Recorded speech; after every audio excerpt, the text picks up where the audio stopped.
welcome back to the channel. For today's video we'll be heading to an island to the west coast of Scotland. Iona, or Harlem Hillia, is an island in the Inner Hebrides off the Ross of Mull, which is mainly known for Iona Abbey, though there are other buildings on the island. Iona Abbey was a centre of Gaelic monasticism for 3 centuries and is known for its relative tranquility and natural environment. It's a tourist destination and a place for spiritual retreat. In the early historic period, Iona lay within the Gaelic kingdom of Dalrata in the region controlled by the Canal Lawn. The monastery was founded in 563 by the monk Columba, also known as Columkill, who sailed here from Ireland to live the monastic life. Much later legends, like 1,000 years later and with little to no actual good evidence, said that he had been exiled from his native island as a result of his involvement in the Battle of Cacuredna, or the Battle of the Books. Columba and 12 companions went into exile on Iona and founded a monastery there. The monastery was hugely successful, may have played a role in the conversion to Christianity of the Picts and Gauls of present-day Scotland in the late 6th century, and was certainly central to the conversion of the Anglo-Saxon kingdom of Northumbria in 635. Many satellite institutions were founded, and Iona became the centre of one of the most important monastic systems in Great Britain and Ireland. Iona became a renowned centre of learning, and its scriptorium produced highly important documents, probably including the original text of the Iona Chronicle, thought to be the source for the early Irish annals. The monastery is often associated with the distinctive practices and traditions known as Celtic Christianity. In particular, Iona was a major supporter of the Celtic system for calculating the date of Easter at the time of the Easter controversy, which pitted supporters of the Celtic system against those favouring the Roman system used elsewhere in Western Christianity. This controversy weakened Iona's ties to Northumbria, which had already adopted the Roman system as Synod of Whitby in 664, and to Pictland, which followed suit in the early 8th century. Iona itself did not adopt the Roman system until 715, according to the Anglo-Saxon historian Bede. Iona's prominence was further diminished over the next centuries as a result of Viking raids, and the rise of other powerful monasteries in the system, such as the Abbey of Kells. The Book of Kells may have been produced or begun on Iona towards the end of the 8th century. Around this time, the island's exemplary high crosses were sculpted. These may be the first such crosses to contain the ring around the intersection that become the characteristic of the Celtic cross. The series of Viking raids on Iona began in 794, and after its treasures had been plundered many times, Columba's relics were removed and divided 2 ways between Scotland and Ireland in 849 as the monastery was abandoned. As the Norse domination of the west coast of Scotland advanced, Iona became part of the Kingdom of the Isles. The Norse Rex Plurimarum Insularum Amla Coran died in 980 or 981 whilst in religious retirement on Iona. Nevertheless, the island was sacked twice by his successors on Christmas night 986 and again in 987. Although Iona was never again important to Ireland, it rose to prominence once more in Scotland following the establishment of the Kingdom of Scotland in the later 9th century. The ruling dynasty of Scotland traced its origin to Iona, and the island thus became an important spiritual centre for the new kingdom, with many of its early kings buried there.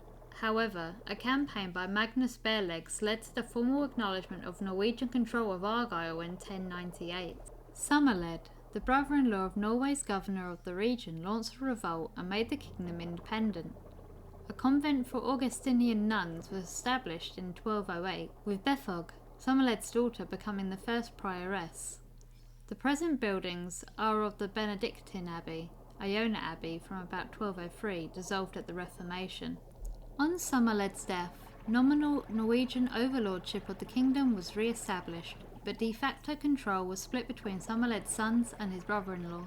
Following the 1266 Treaty of Perth, the Hebrides were transferred from Norwegian to Scottish overlordship, and by the end of the century, King John was challenged for the throne by Robert the Bruce. By this point, Somerled's descendants had split into 3 groups: the MacRory, MacDougals and MacDonalds.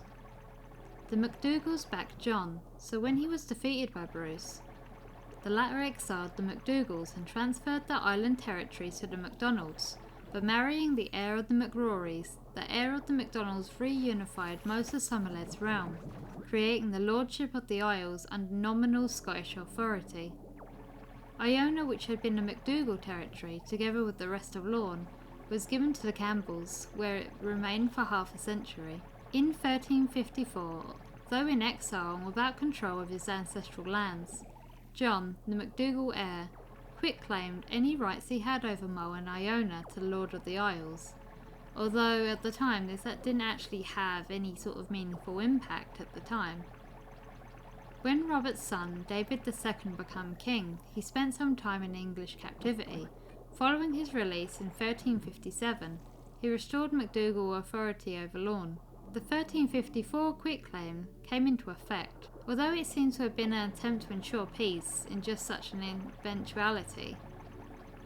It split Mull and Iona from Lorne and making it subject to the Lordship of the Isles. Iona remained part of the Lordship of the Isles for the next century and a half. Following the 1491 raid on Ross, the Lordship of the Isles was dismantled, and Scotland gained full control of Iona for the second time.